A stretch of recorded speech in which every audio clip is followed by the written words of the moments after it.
Hey there, this is Jacques from Heroes and Legends, and today is part 4 of our 6-part full set review of Shadows Over Innistrad. Today we're going to look at all of the red cards. Now, if you haven't joined us in the previous editions, we looked at all the white, all the blue, and all the black. Tomorrow we'll be back with the green cards, and then the next day we'll be back with the rest of the set, which will consist of multicolor and colorless. And then we'll be back one more time with a pre-release primer, and by then hopefully we'll get you ready for that pre-release next weekend. So, having said all that, we got a lot of cards to look at. Let's jump in. We'll start with Avacyn's Judgment. Now, this is a very fine card in Limited, and I think we'll see some standard play.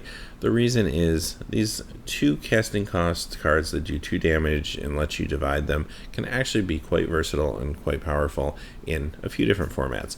So, Limited, you'll be happy to play this.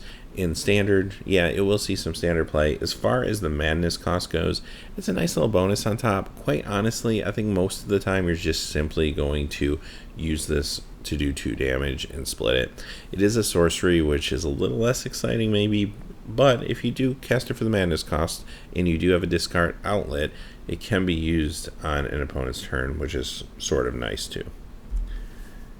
Blood Mad Vampire. So this is a card that you kind of want to be playing for the madness cost. It's a 4/1, it's very aggressive, but once you get to turn 3, your opponent's probably just going to chump block it.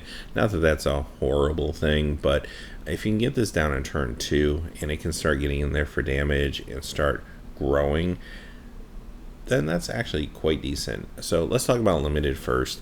This is a good card in Limited. I wouldn't hesitate playing this. It becomes better, obviously, if you have a discard outlet and if you have other vampires, but it's still playable, I think, at the 3 range. As far as Standard goes, maybe this could see play in an aggressive red-black or red deck, just, again, because the madness is so aggressively costed. We have Breakneck Rider, which transforms into Neckbreaker. Now, this is good, I think, in Limited. It's a 3/3 for 3 and potentially can become a 4/3, which is attacking in for 5/3 and also helps your other attacking creatures. So this can be quite good. Now, as far as Standard goes, a couple things here. First off, even though it seems a little bit aggressive, I don't like the 2 red and 1 casting cost. I think there's just better, more economical things going on. And it's weird to say that because this is actually a good beater, but there's just so many great aggressive cards in this set that I just think most of the time this is going to get outclassed when you're talking about Standard constructed. The other issue I have is werewolves in general I don't think are going to be great in Standard. There's just not a real consistent way to flip them. We are going to look at a card later that does allow werewolves to come into play flipped, but even that's a little clunky to make work. So unfortunately, I feel like they're going to be kind of relegated to Limited, at least for now. Maybe the next set will change that. But they're still good in Limited, especially if you can draft around them. Burn from Within. Now, these type of spells and abilities sometimes can be a little bit of a crux on your resources, and its sorcery speed not always the most exciting. However, what I like about this one is if it destroys the creature, basically instead it exiles it. So that can be quite good in this format if you're trying to deal with something that is getting recurred from the graveyard repeatedly or something like that. Because of that, I could definitely see running this in Limited, and maybe I'm sideboarding it in, but I wouldn't hesitate most likely to main deck one of these. And it is a rare, so you're probably not going to see more than one of them in Limited. Convicted Killer. This one I'm not super excited about. It just feels a little weak. Getting a 2/2 for 3 doesn't do a whole lot for me. Once it flips, it becomes a 4/4, but again, flipping the werewolf sometimes can be a little troublesome as well. So I don't know. By the time it flips, I don't know if 4/4 would matter. So I think most of the time I'm skipping this one unless I'm really desperate for a 3-drop in Limited. Dance with Devils. Now, we're going to look at this card and actually the next card, and there's almost this little kind of sub-tiny theme of devil tokens, which are interesting because when they die, they do a point of damage, and I like this concept. I just kind of wish it was fleshed out more. Again, maybe this is just a little bit of a tease for something we're going to see in the next set, but right now I think the trick is just a little too limited for it to be truly great. Having said that, I would probably still play this card in limited, just because I can put it down at instant speed and it becomes a nice little combat trick. 4 seems a tad pricey, but I think you could get your money's worth out of it if you play it at the right time. So this one is decent and maybe a little bit better than the next one. Devil's Playground. Now this one, similar concept. This time you're getting 4 tokens, but it's costing you 6, and it's at sorcery speed, so a lot less exciting.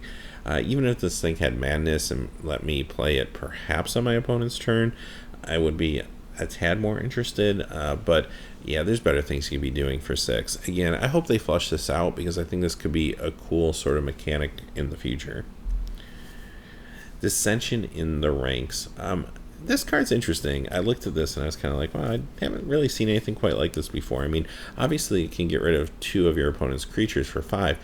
The only problem is the moon and stars have to kind of line up the right way. This sometimes will just be a dead card and won't do much for you. So I don't know. I don't see myself running this in the main deck, especially considering it is a basically destroy effect and isn't going to deal with some of the graveyard shenanigans that you might run across as well. So I could board this in maybe if my opponent's playing a lot of creatures and is playing something a little more defensive, like for example they may be playing a blue deck with a lot of big toughness creatures that are just trying to slow down the game or something like that, but for the most part it's just going to be in my sideboard. Next we have Dual Shot, and this is actually a good card, but it is a sideboard card. It's not going to do a whole lot unless your opponent has some 1 toughness creatures. If they do, you board it in and you're happy with it. As far as standard goes, if there's some 1 toughness creatures out there, especially in some aggro decks that are doing some work, this could see sideboard play for sure. Ember Eye Wolf. It's a nice little aggressive beater with haste. Most of the time I probably would say that this is standard playable, but there's just so many amazing options for aggressive red creatures in this set that I don't know if this one actually makes the cut for standard this time around. I mean, maybe it does, or maybe a deck will run a 1 over 2 of these, I don't know. But it just seems like tying up the mana, even though it's a really good ability with haste, might not be what those decks want to do just because they have so many options. So perhaps it sees a little bit of standard play. It is a good card and it's going to be good for you in limited. Falconwrath Gorger. So typically white is the one that gets the 1 mana 2/1 with no drawback. This is actually the first time I think we've seen one in red, and this actually has upside. So because of that, I think a red deck might actually like this card just because of the 2/1 factor. And hey, the Vampire Madness piece is maybe gravy on top. I think this could see some standard play in an aggressive deck. Maybe not 4 of these, but a few of them in the deck. And it's still going to be really good free and limited, especially if you can draft some vampires around it. Fiery Temper. This one's actually a reprint. It was from Torment. It got a time-shifted reprint, Time Spiral, and it's a good card. It might be not quite as good in this set, again, because you're destroying a creature when you use it, not exiling it, but hey, let's face it, this thing's lightning bolts. I mean, you can go to your opponent's face. If you have madness, you're only paying 1 for it. And if you don't have madness, paying 3 is not horrible either. This is a very powerful spell. You're going to see it in standard. And I'm a little surprised it's at the common level. It seems like recently we've been seeing these cards as uncommon. So there'll be quite a few of these going around. This will do crazy work free and limited. Flameblade Angel. I'm not super excited about this one. This is actually the intro deck card for the red deck, and the only, I guess, upside to this is red doesn't get a lot of flyers. So if you're in red and you want to board in a flyer or something like that to deal with an aggressive flying build, I guess it's there for you. But I just hate paying 6 for a 4/4 flyer, and the extra ability isn't that exciting, so it's kind of there to board in if you need it in limited. That's about it. Gatstaff Arsonist, which transforms into Gatstaff Ravagers.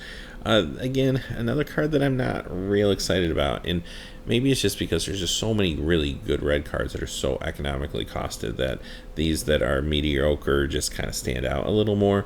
Yeah, paying 5 for a 5/4, it's okay. It might trade with something, but even the flip side, getting a 6/5 menace is actually good, but by the time that happens, it's going to be later in the game, and your opponent's probably going to have some ways to deal with it. Or simply, they might just block with a 3 power and a 2 power creature, and that might be enough. Maybe you get a 2-for-1 out of it, which isn't horrible, but later in the game, I just feel like there's just more you could be doing. Gear Ranch Bandit, which transforms into Vilden Pack Alpha. Now, this is the card I mentioned before that allows you to play a werewolf and basically immediately flip it. And that's cool. So, yeah, if you open this pack 1, yeah, I'd pick it and try to draft that werewolf deck. It's going to be a nice little bonus when you can get this out.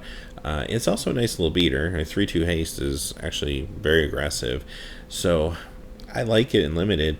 As far as the actual second ability of flipping werewolves, you still have to get there though. So you'll get to play this at turn 3. At some point, maybe it transforms and you'll get some benefit out of it. But like I said earlier, I think it's just too clunky for it to have much of an impact on standard. Next we have Geist Blast, which kind of looks like a nod to Ghostbusters Proton Packs, which is actually kind of cool. We saw in the last Innistrad set they did a nod to the Ecto one, so I guess they're going with that theme. As far as this card goes, it's actually pretty good. Anytime you have the ability to choose between creature and player, you're usually getting some sort of benefit out of a card like that. So this is good. I'll pay 3 for this, and once it's in my graveyard, if I'm in Is It Colors, I can also fork something. Yeah, I can get behind that. I love fork effects, and I think this is a very, very good limited card. I don't know if it's quite there for standard. There's just some other options like Fiery Temper, for example, but this is good in limited. Gibbering Fiend. I don't know. This one feels like it wants to be good. But again, there's just so many great options, especially in the 2-drop slot, the 3-drop slot, that I don't know if I'm as excited about this as maybe I would be in other sets. Yeah, you get a 2/1. Sure, if you get Delirium, it can kind of keep pinging your opponent, which is sort of nice, especially if you have an aggressive build and you're having trouble in the late game getting the last few points of damage across. But I don't know, I just feel like there's just better things going on out there, and I think the type of decks that want to run a card like this aren't really in the business of getting Delirium. They're just in the business of beating down, and at that point this could be changed out for something much better, I'm sure. So I don't know, I'm not super excited about this one. It's okay in limited if you need a 2-drop. 2-drops are good in limited, and if you don't have a lot to choose from, then maybe you're running this, but I don't think it's always going to make your cut, and I don't really see it getting there in standard. Gold Knight Castigator. This is a weird one for me. It's a mythic, and yeah, 4/9 flying haste for 4 on paper sounds great, but first off, it takes double damage, so it's really a 4/5 basically, and you take double damage. So you play this, and yeah, you might be able to get some points across of damage, but you're really opening yourself up for a big beating. Here's what this thing's missing for me. First off, if it had Vigilance, maybe I'd be a little more on board, just because it could still block damage coming back. If it was even maybe like 5 power, that might be a little different. I just don't know if 4 is quite good enough. I just don't know if I would ever want to play this card, quite honestly. The feel bad here is if you're behind, you draw this, you just can't really put it down. So I don't know. It's a mythic. It feels like it should be better than this. I definitely want to play it in a constructed format, and would I roll the dice and toss it into my limited deck? Maybe. But I don't even know. Maybe it's something I sideboard in if I feel like my opponent's deck isn't super aggressive. But that's about it, which is a little disappointing for a mythic. Harness the Storm. Now, this is an interesting one. Now, there's a few seeds here that appear to be giving us a clue that maybe in a future set, whether it's Eldritch Moon or maybe the next block, that there is going to be a greater focus on instants and sorceries. And this card is definitely alluding to that. Now, it's kind of trolly. I like the fact that they call this Harness the Storm, and obviously it's meant to be played with a storm type feel behind it. Now, here's the thing. They have said recently, Mark Rosewater had said that they are going to bring back a mechanic that we never thought they'd bring back. Could they really bring back Storm? I mean, that would be the one mechanic I would say they will never bring back. I don't know. It's interesting. Maybe they're going to try to do a fixed storm in the future. This card in itself isn't super good because, first off, in limited, you're probably not playing a super heavy instant or sorcery style deck, and you're probably not going to have multiple copies of most things in most cases. As far as constructed goes, yeah, I don't really see a constructed deck that's utilizing this and wants to drop this and kind of take a turn off to play it. I don't see this really being good even in the already existing Storm decks in Legacy or even Modern, just because there's better choices like Past in Flames, for example, that kind of do similar things. So I don't really see a fit for this card, quite honestly, at this point. I mean, I would want to test it maybe in Modern Storm, but I don't know if it'll quite get there. Which really makes me think it's a plant for something that's going to come in the future. Until then, I guess we'll wait and see, but unfortunately it might be kind of a disappointing rare to open right now. Howlpack Wolf. This is okay in limited. 3/3 for 3. It's good enough for sure, and you'll be happy to play it. The fact that it can't block without another wolf is okay because this is really meant to be a beater, and hopefully by the time you need it as a blocker, you can get something else on the board. Hulking Devil, another okay limited card. This one's a little less exciting. If I'm paying 4 for this, 2 toughness feels a little bad, just because it's just so easy to trade with a small creature that probably costs a lot less. So I don't know if I'm always going to be playing this. It might be relegated to my sideboard most of the time, and then I can bring it in if I feel like the coast is clear. Incorrigible Use, maybe another one of the best cards in the set. This is just an incredible beater. This is why red aggro is just so pushed. So paying 5 for a 4/3 haste vampire is good. Paying 3 for the madness cost is amazing. So basically think about playing a card like Era Falconwrath on turn 2. Then on turn 3 you discard this to flip air, play the madness cost. You're attacking in for 7 damage on turn 3. That's amazing. That combination alone is going to make sure that this card is a standard play. So yeah, this will be in standard quite a bit, I think. This is going to be great for you in limited, no doubt about it. Could even see some modern play. I think it's that pushed and that aggressive. So fantastic card. Works well if you have other vampire synergies or not. It's just amazing. Inner Struggle. Nice little removal card at instant speed for 4. Again, it doesn't exile the creature, but that's okay because red doesn't have a whole lot of ways to do that. You'll be happy to play this one in limited. Insolent Neonate. Okay limited card. It's cheap.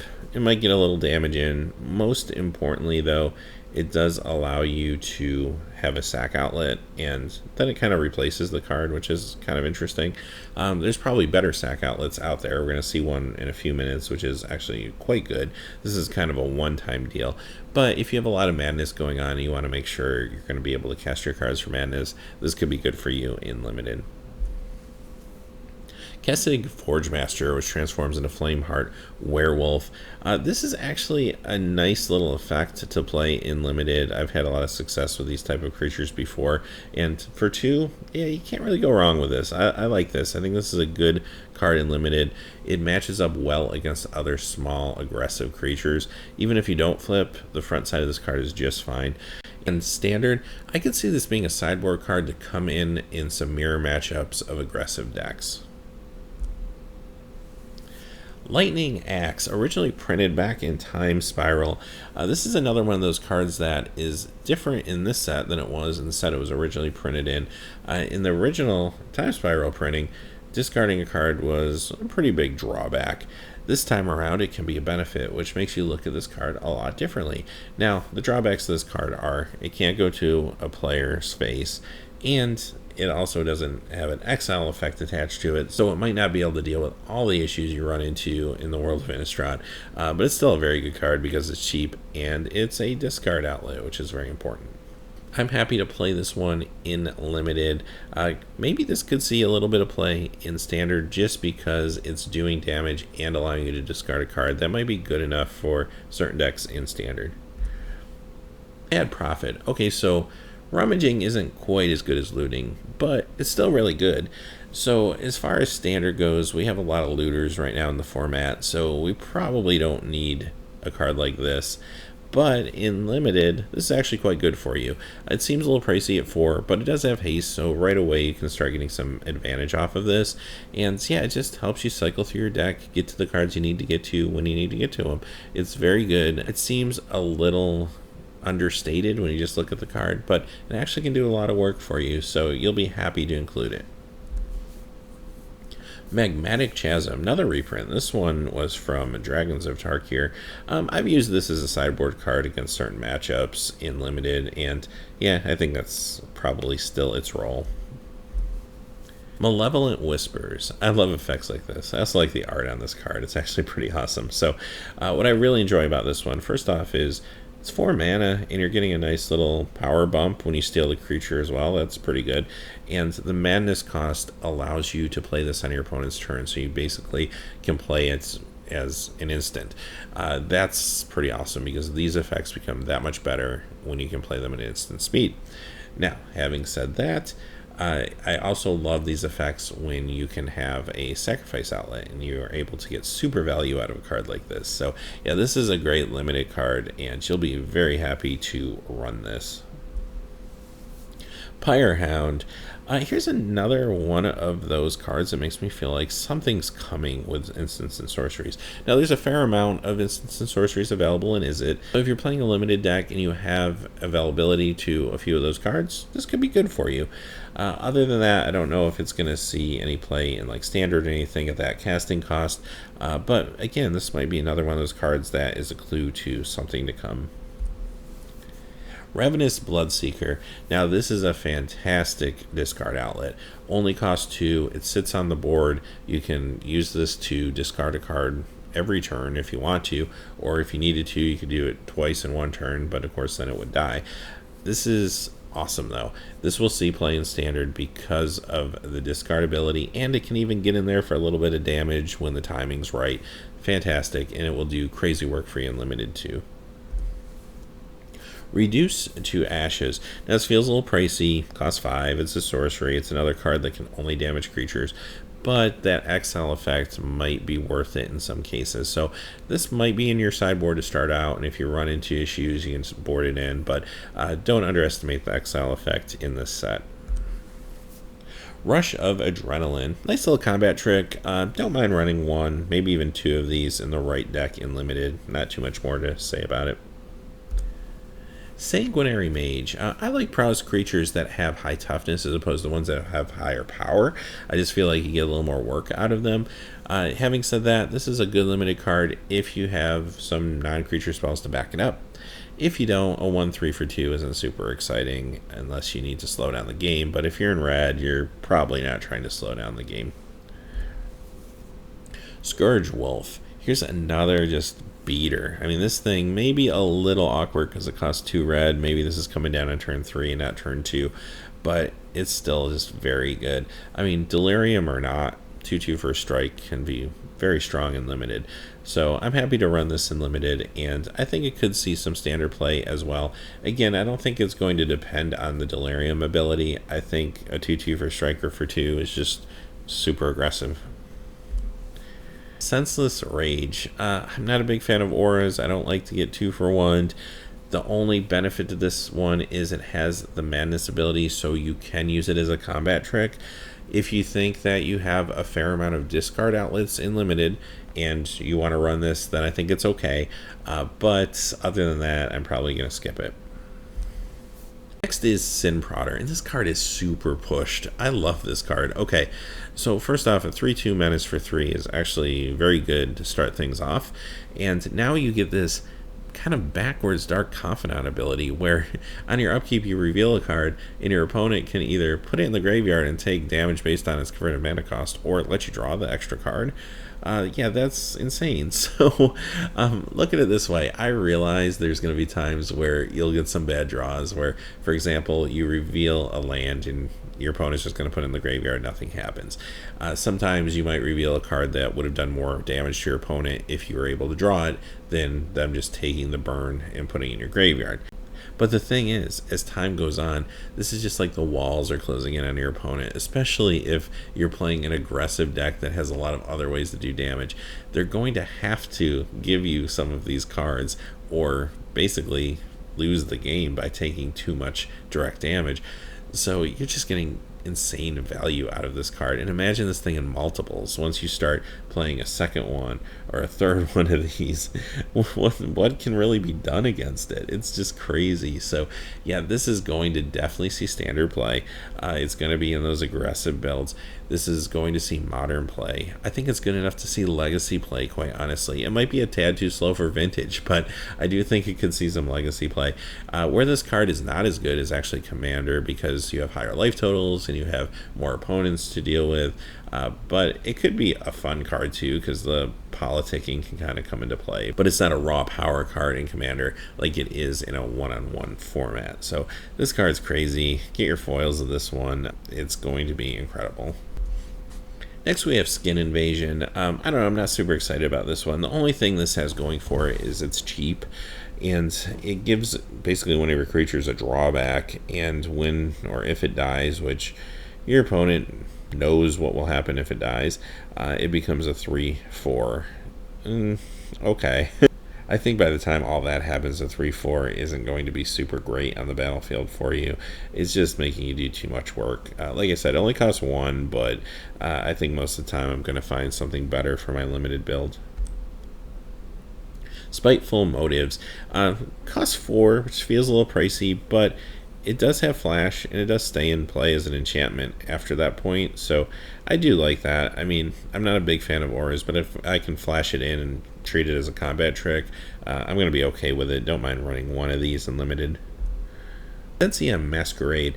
This is actually a cool card to build around if you maybe draft this early and can get some more vampires, but it's very good regardless in limited. I think the fact that it has madness allows you to play as a combat trick. That's actually kind of awesome. It gives all attacking creatures from that point forward first strike, and it also helps buff vampires if they can get across for damage. It's just doing a lot for 3 mana, and yeah, I could build around this and draft around this and be very happy, or I could just play it as a combat trick and be equally as happy, I think, in a lot of limited plays.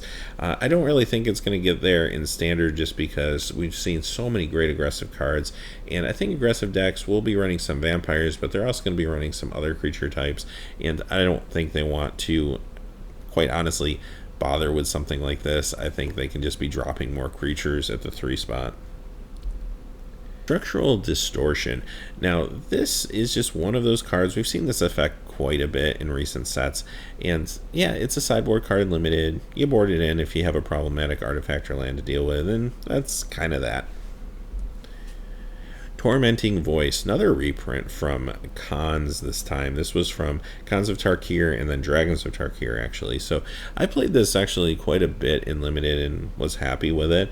And now the discard is not as much of a drawback as it used to be, so this gets even better in Shadows Over Innistrad. So yeah, it's definitely something you can play in limited. I also feel like this potentially could see a little bit of standard play now that Madness is a thing. This card changes its power level quite a bit in this new environment. Ulrich's Kindred, a decent werewolf card, but even if you don't have other wolves to go around with it, a 3/2 for 3 is good and limited. If you're playing Gruul and you have wolves and werewolves, then you get even more of a bonus out of it. So a nice little kind of draft around me card to pick up some more werewolves. Uncaged Fury. So, okay, Teamer Battle Range will be leaving standard once the set comes out, but don't worry, we have another way for red decks to completely wreck you. So, here's Uncaged Fury. It costs 1 more, but you get the +1/+1 instead of just the double strike. It's still an instant. It's still going to wreck you. Yeah, this will probably see standard play, and it will be very good for you in limited. Vessel of Volatility. Now, this is another card that just makes me feel like there's some sort of weird sort of storm thing coming in the future, so watch out for that, I guess. Other than that, the card itself, I mean, maybe Modern Storm may try testing with this. It's okay in limited. It's letting you basically get a tempo play by investing 2 mana, and then the turn you use it, you're netting the 2 mana back. yeah, that can be okay maybe if you have an X spell or something, but definitely not going to fit into all limited builds. And I don't really know if there's anything in standard that wants to use something like this. But like I said, it might be a clue to something in the future. Next we have Village Messenger, which transforms into Moonrise Intruder. This is okay in limited. I mean, it's a nice little 1-drop with haste, and if it flips and you get a 2/2 menace, that's a nice little beater. So it's a good limited card. Maybe not for all builds, but pretty decent. Voldaren Duelist, another decent limited card. You're paying 4, you get a 3/2 haster, and it can maybe get across some extra damage, taking one of the creatures out of the blocking equation. This also might see a few copies run in an aggressive deck in standard. You probably don't want 4 of these in that type of deck, but maybe a couple of them just might help you get a little extra damage across in the late game. Finally, our last card of the day is Wolf of Devil's Breach, and this one's a mythic. I actually like this. Now, the downside is it doesn't have evasion. It's a 5/5 for 5, but it's still a pretty aggressive card, and just the fact that when it attacks, you can pay 2, discard a card, which, there you go, there's another discard outlet, and you can deal damage based on the discarded card's mana cost to creature or planeswalker. So by burning out creatures, this thing just has a better chance of getting its damage across, which is actually pretty good and almost feels inevitable at some point that it's going to start to take over. So it's going to be good for you in limited. I do like the card there. It could see some standard play. Maybe this is the top end of an aggressive deck. You reach a point where maybe casting more small creatures doesn't matter, but being able to turn those creatures into direct damage for other creatures might be important. So I don't know, maybe it works out there. I guess it's something you'd have to kind of test and see. But hey, having said that, those are all the red cards for Shadows Over Innistrad. So we'll be back tomorrow with all of the green cards. Until then, hey, thanks for watching. Please remember to like and subscribe, and have a great day. Hey, thanks as always for watching. This video, like all my videos, was made possible by the generous support of viewers like you on Patreon. Even a donation of $1 helps me to keep growing this community and creating better quality videos for all of you. Check out our Patreon page for exclusive giveaways and future goals for the channel. If you haven't had a chance yet to subscribe, hit that subscribe button so you don't miss any of the MTG news, spoilers, set reviews, product openings, or finance videos on Heroes and Legends. Talk to you again soon, and have a good day.